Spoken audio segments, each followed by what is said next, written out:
But first, we begin on Capitol Hill, where Secretary of State Marco Rubio testifies before the Senate Foreign Relations Committee today. It's the first time since the start of the war in Iran. Here's some of the highlights from that testimony. We are in talks, and I say talks because talks with Iran are not like talks with Switzerland, okay? They're very different. They require the use of intermediaries, unfortunately. But there is the prospect before us, which could happen today, it could happen tomorrow, it could happen next week, that for the first time, certainly in my memory, they have agreed to negotiate aspects of their nuclear program that just a month ago, just a year ago, they were refusing to even mention, much less enter into discussions about.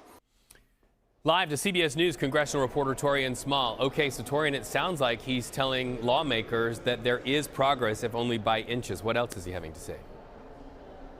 Yeah, I mean, at one point he put it in layman's terms and explained this by likening it to a car dealership, saying that this isn't as easy and it is a bit complicated to go through the measures of negotiations. But he affirmed what President Trump has been saying, which is to just wait it out, because he believes that the president is on track to brokering a deal. One of those complications is the fact that there are different intermediaries that the U.S. government is negotiating with, which then has to, in his words, be negotiated within the Iranian government. Because the current supreme leader is at an undisclosed location, that just complicates things, because the conversations have to go between courier to that council of Iranian leaders and then to the United States. But ultimately, though, we heard from quite a few lawmakers who were concerned about the progress of this. This comes after the Senate advanced a motion that would start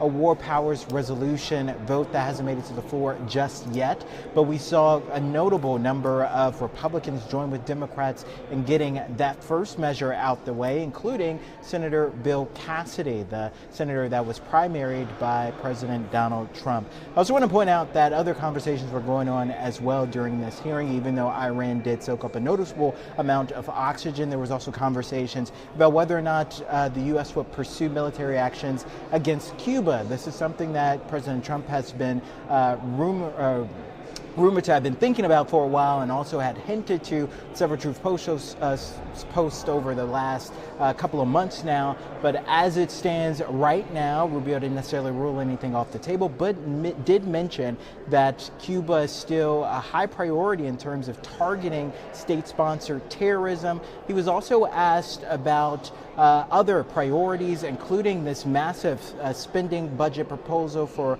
the fiscal year 2027. Included in that is a major cut to USAID, essentially effectively eliminating the department from the State Department. There is just quite a few other details to get into, Reed, as you can imagine. But during these several hours that he was testifying before Congress, the major focus, as we mentioned before, was on Iran. I'll just make one more mention. He's back on the Hill tomorrow to testify before the Senate Appropriations Committee, and then also to talk to House lawmakers as well. All right, Taurean Small, thank you so much for that.